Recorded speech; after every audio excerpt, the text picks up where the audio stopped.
The video shows a glimpse of what life was like for WNBA star Brittney Griner inside Russian prison. She spent her days carrying fabric because she was too tall to sit at the sewing tables where other prisoners worked. Her bed was too small for her 6'9" frame.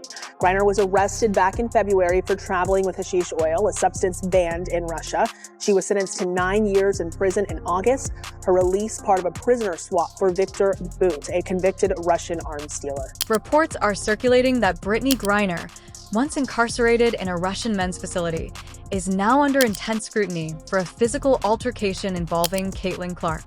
This isn't just a headline, it's turning into a major controversy. During a nationally televised WNBA game, Griner took a hard shot at America's new basketball darling.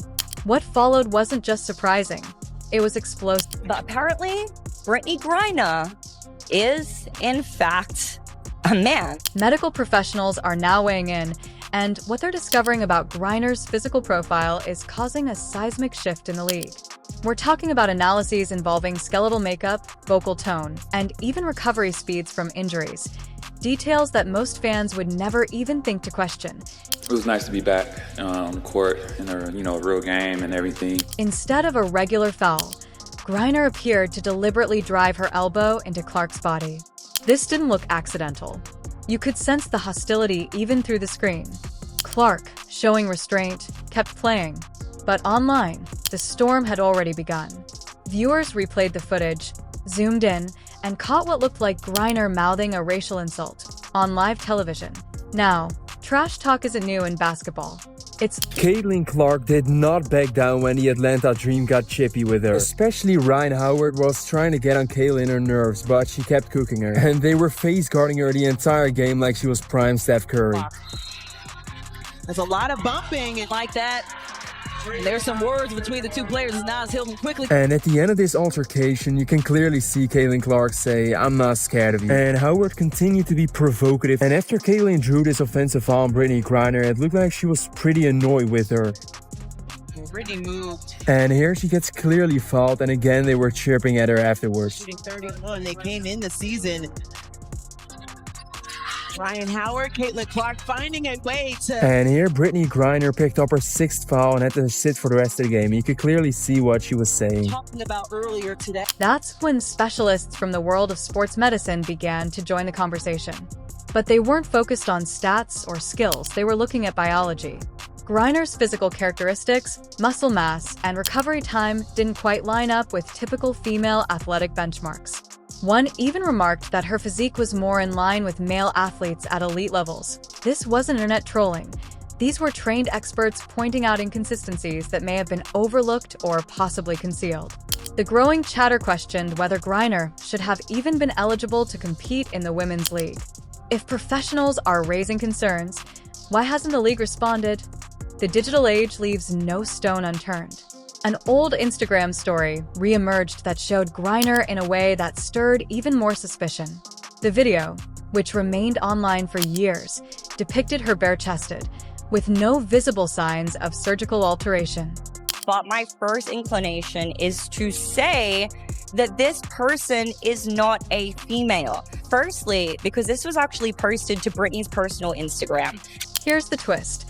Instagram's automated systems are known for quickly flagging nudity, especially female content. Yet this post wasn't flagged. It stayed up for over 2 years. So what does that mean? Either the AI couldn't identify female features, or there was nothing to detect. That's not just a glitch. It's a red flag that even advanced algorithms might not see Griner as female. Mistakes happen, sure, but does a billion-dollar sports league have fewer resources and less accountability than an AI filter? What's more troubling than the incident itself is the silence around it. If the roles had been reversed, if Caitlin Clark had thrown that elbow and made that comment, there would likely be suspensions, headlines, and outrage. But now, nothing. The women have a league. As far as I understand, it's mostly women without penises, but I leave that to you to figure it. Well, it's actually a little unclear because this Brittney Griner, a lot of people think she's a dude. But in any event, Brittney Griner is a black basketball player who some people think is a man. I don't know. I believe I guess she's a woman. Let's just say she's a woman. Here's a chick, a black chick. Brittney Griner's a fine player, I suppose. We'll get to that in a minute. This silence doesn't feel accidental.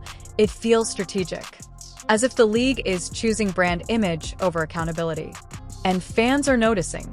Many are starting to question whether they can trust what they're watching. Behind the scenes, medical professionals have compiled unofficial assessments. From voice analysis to injury recovery patterns and skeletal structure, the consensus is growing. Something doesn't... Flag you. Brittney, let me see something real quick. Brick! Thank you! Get the hell out of here, yo! Jab stepping with the brick. Swing and miss! Oh! Yo, I ain't gonna fake it right now.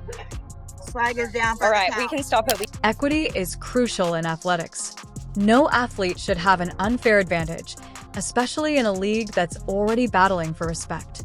But it's not just about... Yeah, so let's talk about it, guys. Again, allegedly, it could be any number of things, but my first inclination is to say that this person is not a female. Firstly, because this was actually posted to Brittney's personal Instagram.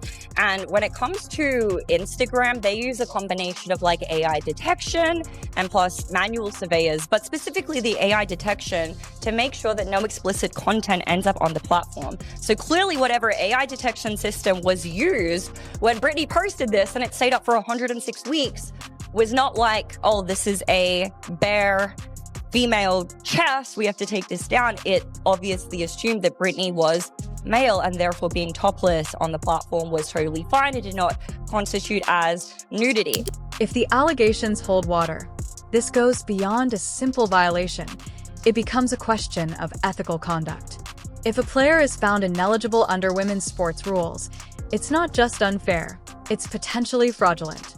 Careers could be lost. Legal challenges could follow. Attorneys are already rumored to be preparing for possible legal action. If the league was aware and chose not to act, it opens them up to lawsuits that could reshape how eligibility is enforced in all of women's sports. This isn't just a WNBA problem anymore. International sporting bodies are watching this unfold because how the WNBA handles this could affect how gender and eligibility are defined across global competitions.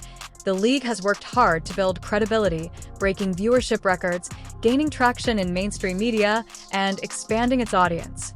But now, all that progress is threatened by a potential cover-up and a star embroiled in controversy. Sponsors are on edge.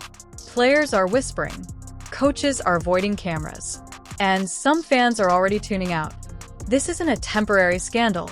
It's a threat to everything the league has built. Brittney is a weird case. He's a man, yes, that much is obvious, but not in the way that you think.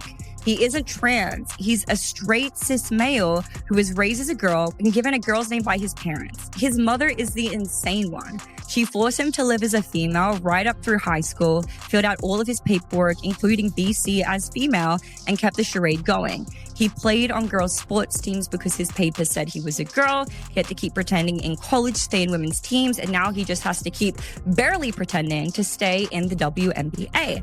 But in all other ways, he lives life as a man. He wears men's clothes, dates and married a woman, has masculine features, and takes masculine roles. If not for his mother's insanity, he would be a mediocre male player in the NBA. And honestly, that may even be a little bit generous. If mishandled, this could unravel years of growth. All because the league might be choosing one player over its entire future. The question is, will they finally come forward with transparency, or is the damage irreversible? Here's where things stand. We've seen the footage, heard the insult, watched the online storm grow, and now medical voices are adding weight to the conversation. Meanwhile, Griner has remained silent. No statements, no tweets, nothing. In a way, I feel sorry for him because all of his success depends on him maintaining the lie he's lived with for his whole life.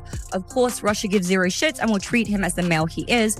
Maybe it'll be a refreshing change from him. And this is with, of course, reference to the fact that there was some speculation that Brittney Griner was actually put in a male prison. Either legal teams are working overtime, or she's hoping this will quietly fade. But let's be real, that's not happening. Fans, sponsors, and athletes all want answers.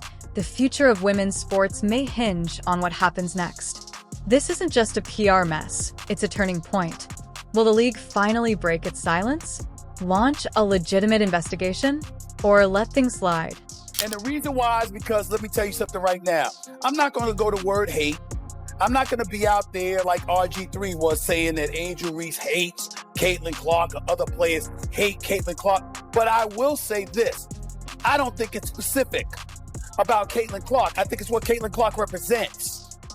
See, it's no fault of Caitlin Clark.